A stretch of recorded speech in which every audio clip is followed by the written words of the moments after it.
Hi hello నమస్తే. నేను వచ్చేసిన సరికొత్త ఇంట్రెస్టింగ్ న్యూస్ తో ఈ రోజు న్యూస్ గురించి మనం తెలుసుకున్నట్లయితే హైదరాబాద్ లోని ఓ ఫెర్టిలిటీస్ క్లినిక్ లో బిడ్డల విక్రయాలు జరిగాయని గుర్తించిన పోలీసులు 8 మందిని అరెస్టు చేశారు.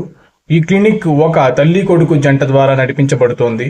ఈ కేసు ద్వారా సుమారుగా 300 కోట్ల వరకు స్కామ్ జరిగినట్లుగా తెలుస్తుంది. భారత్ పాక్ల మధ్య కాల్పుల విరమణ ఒప్పందం భారతదేశం మరియు పాకిస్తాన్ మధ్య కాల్పులు ఆపేందుకు రెండు దేశాలు ఓ మౌలిక ఒప్పందానికి వచ్చాయి. ఇది జమ్మూ కాశ్మీర్లో శాంతి నెలకొల్పే దిశగా ముందడుగు వేస్తున్నట్లు తెలుస్తుంది. భారతదేశం 4వ అతిపెద్ద ఆర్థిక వ్యవస్థగా ఎదుగుతోంది. భారతదేశం ఇప్పుడు జపాన్ను అధిగమించి ప్రపంచంలో 4వ అతిపెద్ద ఆర్థిక శక్తిగా ఎదిగింది. ఇది భారతీయ వృద్ధి రేటుకు ప్రతిబింబిస్తున్నట్టుగా తెలుస్తోంది. మాల్దీవుల అధ్యక్షుడు భారతదేశాన్ని అత్యంత విశ్వసనీయ భాగస్వామిగా పేర్కొన్నారు. మాల్దీవుల అధ్యక్షుడు ముయిజ్జీ తాజా ప్రకటనలో భారతదేశం అత్యంత విశ్వసనీయ దేశంగా పేర్కొన్నారు. ఇది ఇరు దేశాల మధ్య సంబంధాలను మరింత బలోపేతం చేస్తున్నాయని తెలుస్తుంది. Chandrababu London, Singapore tour. ఎన్ఆర్ఐలను పెట్టుబడులకు ఆహ్వానించారు.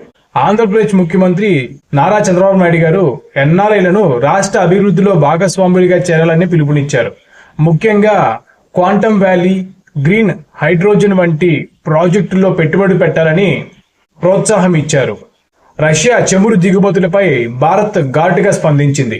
పశ్చిమ దేశాల విమర్శలపై భారత ప్రభుత్వం బలంగా స్పందించింది.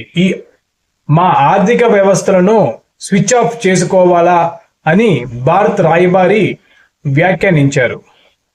భారతదేశ మహిళా చెస్ వరల్డ్ కప్ అత్యంత ఘన విజయం సాధించినటువంటి దివ్య దేశ్ముఖ్ గారికి అభినందనలు తెలియజేద్దాము. 40 సంవత్సరాల కోనేరు హంపి గారిని టై బ్రేక్ లో ఓడించి ఫైడ్ మహిళా ప్రపంచ కప్ 2025 విజేత అయ్యారు. దివ్య దేశ్ముఖ్ గారు ఈ విన్నింగ్ ద్వారా గ్రాండ్ మాస్టర్ టైటిల్ ని పొందారు.